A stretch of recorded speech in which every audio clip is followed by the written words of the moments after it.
안녕하십니까. 부동산을 잘하는 아빠 부자라빠입니다. 임대차 관계가 있으면 그에 상응하는 차임을 지불하게 되고 그 차임을 지불하는 방법으로 보증금과 월세 그리고 전세 및 연세 등 다양한 방법이 사용되고 있습니다.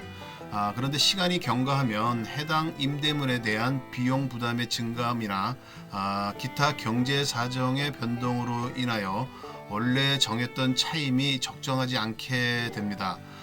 이러한 때에 당사자는 차임의 증감을 요구할 수 있다고 민법 제628조 차임 증감 청구권에 규정되고 있습니다. 더불어 임차물의 일부가 임차인이 잘못하지 않았는데 멸실이나 기타 이유로 인해서 사용할 수 없는 경우에 임차인은 그 비율만큼 차임을 줄여달라고 요구할 수 있고 사용할 수 없는 수준이 너무 커서 원래 임차의 목적을 달성할 수 없는 경우에는 계약을 해지할 수 있다고 민법 제627조에 또한 규정되어 있습니다. 오늘은 부자라빠의 상가 공부하기 파트 19번째를 통해 상가 건물과 차임에 대해서 알아보고자 합니다. 상가 임대차 보호법에는 민법의 규정을 기반으로 해서 차임 증감 청구권을 규정하고 있습니다. 규정을 보면 적절한 이유가 있을 경우에 차임이나 보증금을 증감할 수 있다고 되어 있습니다. 사실 현실적으로는 대부분이 차임을 증가시키는 경우가 대부분입니다. 코로나19로 인해 착한 임대인이 차임을 깎아주는 경우가 최근에 발생하기도 했지만 매우 드문 이야기입니다. 그래서 규정도 가만히 보면 올리는 것에 대한 제한을 둠에 중점이 맞춰져 있는 것 같습니다. 일단 증액의 경우는 대통령이 정하는 기준을 초과하지 못한다고 되어 있는데 이는 청구 당시의 차임 또는 보증금의 100분의 5, 즉 5%를 초과하지 못한다는 이야기입니다. 단 지역별 환산 보증금을 초과하는 상가 임대차 계약은 상임법이 적용되지 않기 때문에 차임 증액의 제한이 없으므로 5%의 제한을 받지 않습니다. 이 경우는 민법 제628조가 적용되게 되는데 아마도 다툼은 있을 수 있습니다. 자, 그러면 사례를 들어서 한번 계산을 해보도록 하겠습니다. 먼저 그 보증금만 3억인 경우에는 3억 원의 5%는 1,500만 원이니 3억 1,500만 원으로 보증금을 올리면 됩니다. 만약에 보증금이 없이 월세만 100만 원이라면 5%는 5만 원이니까 월세를 105만 원으로 올리면 됩니다. 그리고 보증금이 1억 원이고 월세가 200만 원인데 보증금과 월세를 모두 올린다고 하면 보증금은 1억에다가 5%를 올린 걸 하면 1억 500만 원이 되고 월세는 200만 원에 5%를 하면 210만 원이 됩니다. 그런데 조금 복잡한 것은 보증금과 월세가 있는데 보증금은 동일하게 두고 5%의 인상을 그 월세만 반영하는 경우입니다.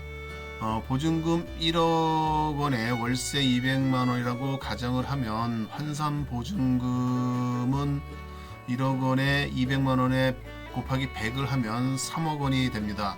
여기에 5%를 인상을 하면 환산 보증금은 3억 1,500만 원이 됩니다. 보증금을 1억으로 동일하게 하면 월차임으로 환산할 수 있는 환산 보증금은 2억 1,500만 원이 되고 이를 월차임으로 전환하면 100으로 나눠서 215만 원이 되게 됩니다.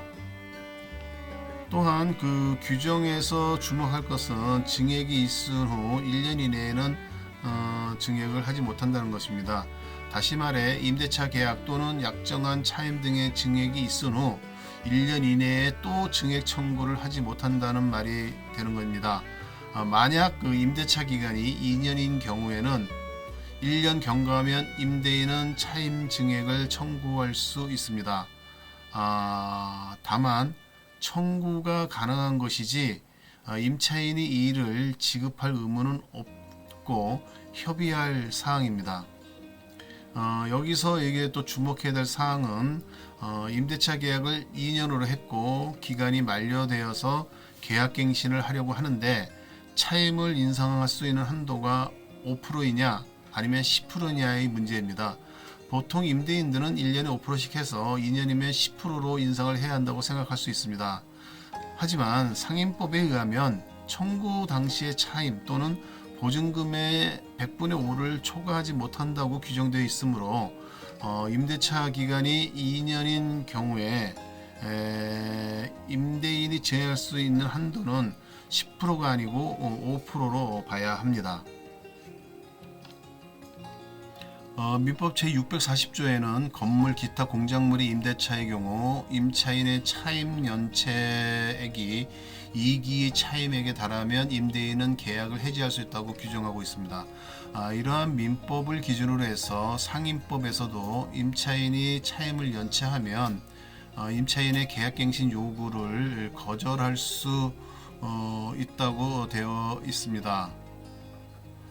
단 연체는 3기의 차임을 연체하는 경우이고 이 연체는 연속적이지 않고 전체에서 3기 연체, 즉 따로따로 3번 연체를 해도 해당이 되게 됩니다.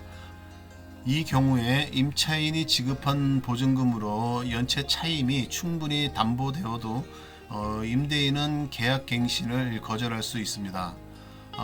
상임법 제10조의 8을 보면 2015년 5월 13일 이후 새롭게 계약이 체결되거나 갱신된 상가 임대차에서 차임을 3기 연체할 경우 임대인은 계약을 해지할 수 있습니다. 다만 임차인이 임대인의 계약 해지 전에 연체 차임을 전부 또는 일부 지급하여 남아있는 연체액이 3기 차임액에 달하지 않으면 임대인은 계약을 해지할 수 없고 계약 만료 시점에 계약갱신 요구를 거절할 수 있을 뿐임을 유념해야 합니다. 또 연체 이야기가 나온 김에 추가로 이야기를 한다면 상가 임대차 계약 시 특약으로 임차인이 월차임이나 관리비를 2회 이상 연체하면 단전 및 단수를 하겠다는 내용을 넣는 경우가 있는데 연체를 했다고 정말 그 단전 단수를 하면 이는 형사처벌이나 민사상 손해배상 책임을 질 수도 있으니까 함부로 하시면 안 된다는 거 유념하시기 바랍니다. 경제생활을 영위하다 보면 임대인이 될 수도 있고 임차인이 될 수도 있고 합니다. 여한 임대인과 임차인으로 만나는 것도 하나의 인연인데 돈 때문에 얼굴 붉히는 사이가 되면 이게 악연으로 변하게 됩니다. 서로를 생각해주고 웃으면서 그 인연을 만들어 나가면 얼마나 좋을까 하는 생각이 좀 듭니다. 곳간에서 인심이 나온다고 임대인도 넉넉해야 하고 임차인도 장사가 잘 되어서 넉넉하면 서로 웃으면서 그렇게 인연을 맺어나가지 않을까 하는 생각이 듭니다. 그동안 19편의 시리즈로 해서 상가 건물에 관련된 사항을 한번 파악해 보았습니다. 정말 공부할 것도 많고 잘못 알았거나 모르고 있음으로 인해 낭패를 당하거나 손해를 볼 여지가 많다는 것도 알게 되었습니다. 경제생활을 안하고 안빈낙도 하면서 살면 모르지만 현대사회에서 부동산에 투자하여 나름 풍족하게 살려면 세법과 더불어 부동산 관련 법규를 공부하는 것이 필요한 것 같습니다. 정말 아는 것이 힘이고 아는 것이 돈이라는 생각이 절실하게 들었었습니다. 위치가 임대인이든 임차이든 간에 많이 공부해서 많이 아시고 모두들 부자 되었으면 좋겠습니다.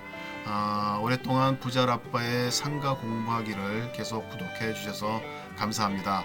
다음에는 더 좋은 내용을 가지고 찾아뵙도록 하겠습니다. 감사합니다.